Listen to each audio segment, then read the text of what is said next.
พี่น้องอิ่มตัดเป็ดจอดเจยวัดบิดเลยพี่น้องตอนแรกนะ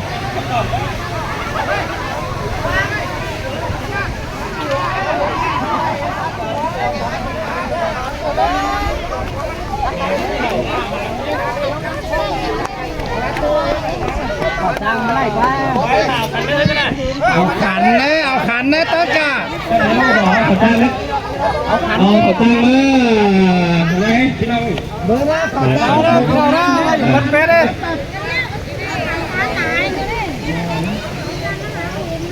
แล้วตั้งเหลือไว้แล้วไงตั้งเหลือให้ตั้งสองนี่สาวขันสาเนี่ยเช้าไอ้ดิพี่น้องคือสองเป็ดเลยสองตะเป็ดสีตะเป็ดไหมตะเป็ดซับต่อนกันอะไรkhởi sau thông báo cùng thành viên nữa chơi hai chi là thời gian là 2 phút còn 2 phút đó là ví dụ chọc bắt này đâu chọc bắt khám rú là ban tổ chức ghi kết quả sẽ là có đống được bắt mới biết thời gian 2 phút đây là sẽ báo cáo kết quả nhóm này kết quả tôi là sư hưu nữa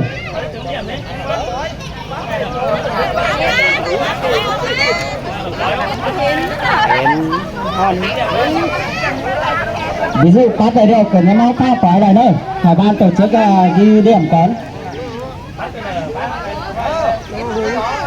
chấm điểm con này bay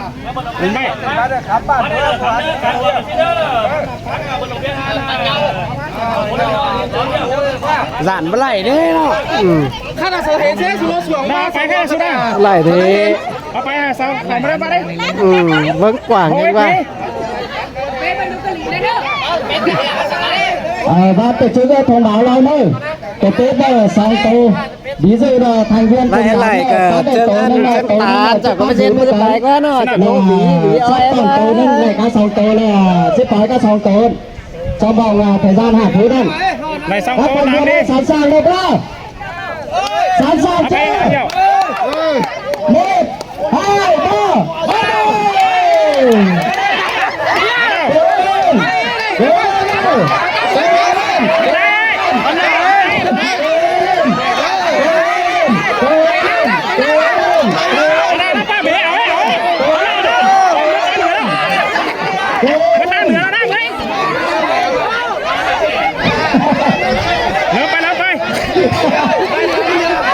nhớ rồi đi cố lên cộp nóng con tắm qua đó nó lại có gì nè đây phải cố lên đâu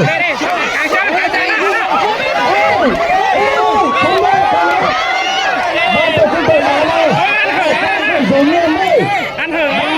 phải tí phải khẩu trang này chú lại đây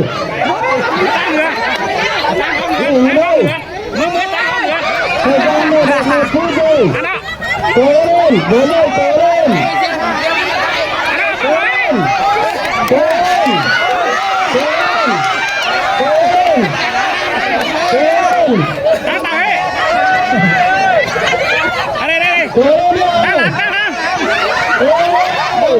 lên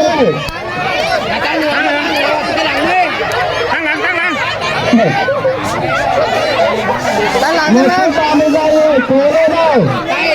cố lên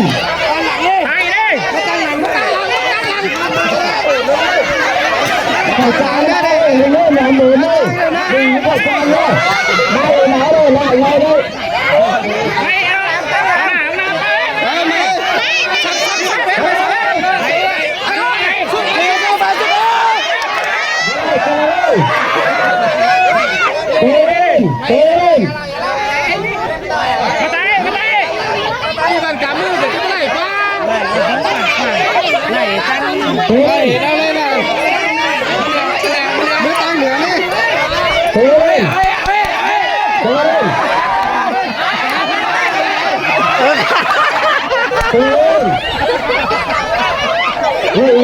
cả thời gian chạy với sát có 3 thời gian nữa chơi ở mấy cái đây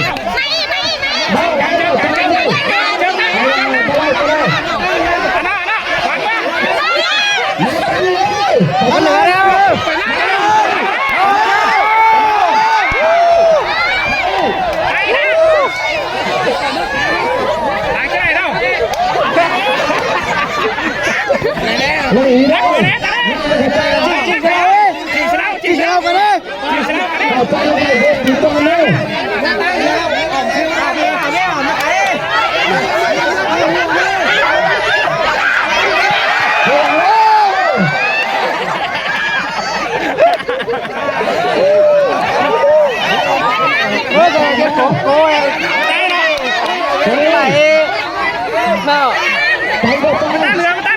đâu cái đây là một cái trang ấy đây không anh lên mà kể nó ha ta nó hẳnซื้อไม่เอาซื้อมาซื้อไม่ ซื้อไปนะ ซื้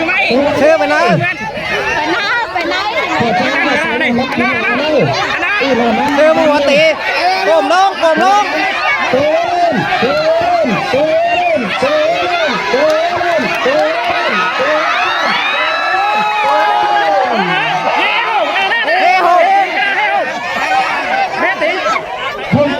không được tính đây mà tay nó pa bể đây chưa được tính kết quả vẫn bằng không chưa được tính đâu ạ cố lên nàoซื้อมา đây กลมลง ดูดีทุกคนกับเงินด้วยนะต่อไหม thời gian nào đến khi 30 giây điซื้อมา cố lên đến làm cố lên nào cố lên ซื้อมาtay nào มันเหลือซื้อมา cố lên ซื้อมาเหลือขวาบ้าง có thể cố lên sao bây giờ rồi cố lên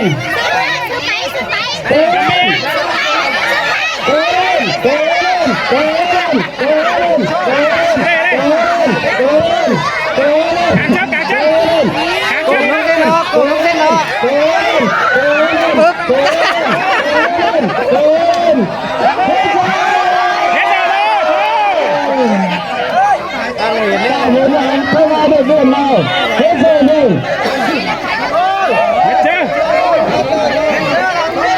คิดเข่าที่ทำเข่าด้วยนะ มันนึง sẵn sàng chưa 1 2 3 bắt đầu cố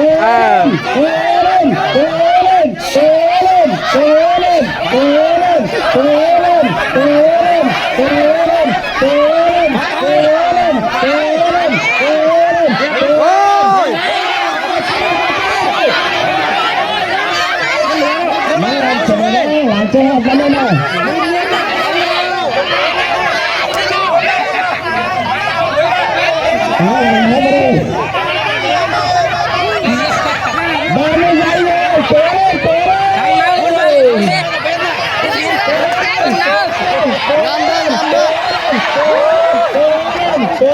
เส้นฟางคอยจะไหลเนาะ ไปแม่เนามาเลย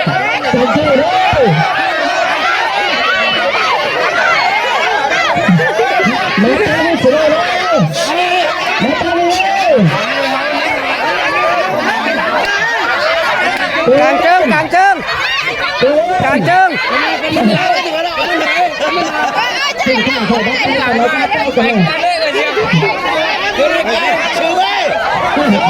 ง ไป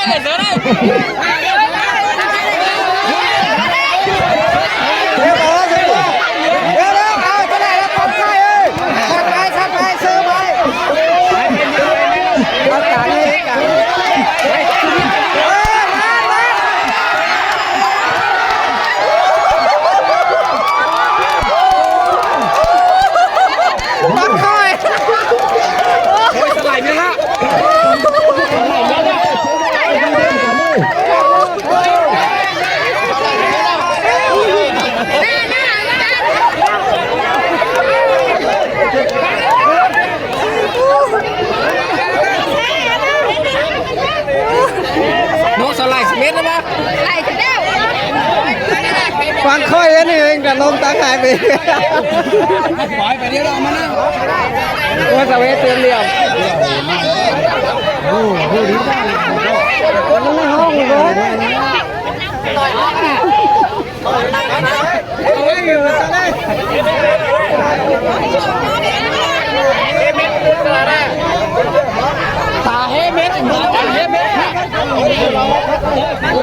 ปลาไหลแล้ว ปล่อยแล้ว หนาวเลยแค่น่ะ มั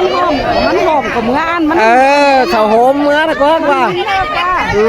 ไปไปตั้งตาดิเจนเบเจนเบทุเมช่วยเราแล้วกันเงินนี่อีกนั่นนะฮะขาจะเป๊ะแสแล้วฮะ2 ตัวเลย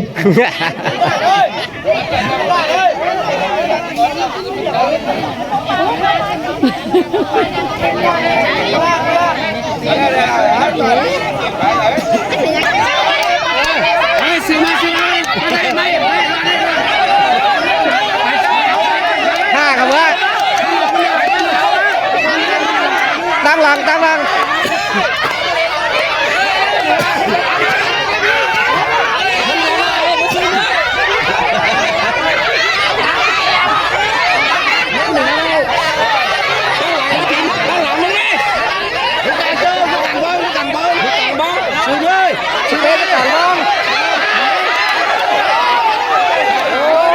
ไหลละมั้งวางคอยน่ะตั้งหลัง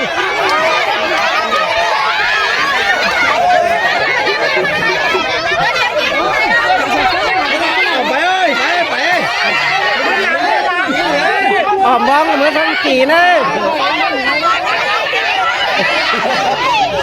ขึ้นหลังอีกทีเลยข้างหลังมึงเลย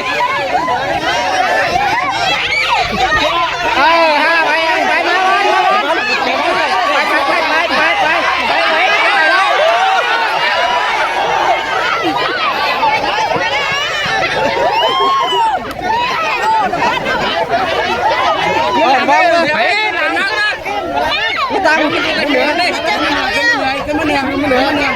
เฮ้ยจะเห็นแบบตัวนี่มาตั้งใจเลยตัวนี่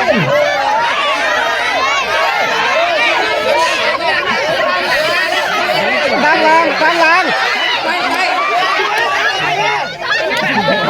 มาตั้งเลยจ้าเต้นเตะน้ำเต้นเตะไปซื้อไปเดี๋ยวไปซื้อไปเช็คไป เดี๋ยวให้น้องแม่น้อง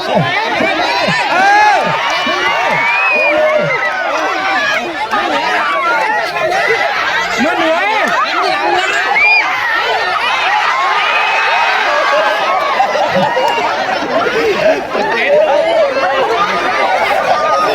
มาเล่ถูกตามตัวนี้เลยเดินขึ้นมาไม่ได้เลยเดินออกตัวเลย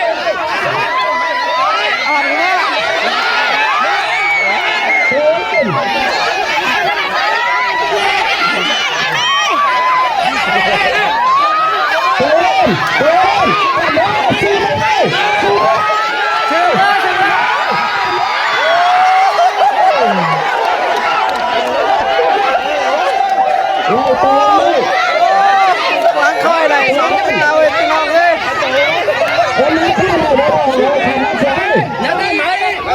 ขึ้นหลังก็ได้เชิญหลังน้อง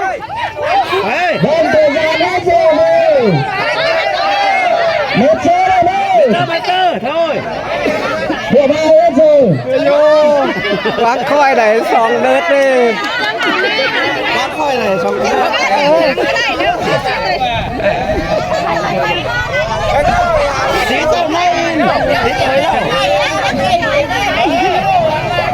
น้องบ้านตัวชุดชาวแทงหนาวเทียบให้ย้อมให้ได้เดือนหนึ่งย้อมเดินได้2 เดือนตอนนี้ก็ย้อมเลยให้ได้2 เดือนจนมีขมือเทียบบ้าย้อมมืดตาที่บนย้อมให้กองที่ลิงย้อมบ้าลาที่5ย้อมมืดแล้วที่ท่าก็ย้อมมากันขมือ